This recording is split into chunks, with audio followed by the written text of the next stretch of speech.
আপনার এই লাখ লাখ টাকা ব্যয় করে হজ ওমরার সফরকে আসমানি ও ঐতিহাসিক জ্ঞানের আলোয় সমৃদ্ধ করতেই সিয়ান পাবলিকেশন নিয়ে এসেছে হজ ওমরা বিশ্বকোষ।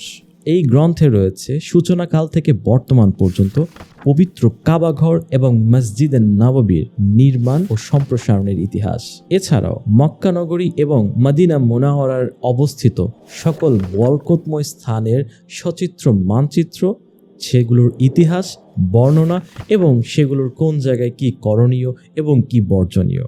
সুবহানাল্লাহ। আরও আছে যুগে যুগে পৃথিবীর নানা প্রান্ত থেকে হজের বিভিন্ন যাত্রা, বিভিন্ন রুট ম্যাপ এবং সাথে দেওয়া হয়েছে হজ এবং ওমরা সংশ্লিষ্ট বিভিন্ন মাসলা মাসায়েলের বিশদ বর্ণনা। যারা হজ এবং ওমরাতে যাচ্ছেন, আমি মনে করি হজ এবং ওমরা বিশ্বকোষ এটা আপনাদের জন্য একটা মাস্টারপিস এবং আপনার সফরকে আলোকিত করবে ইনশাআল্লাহ।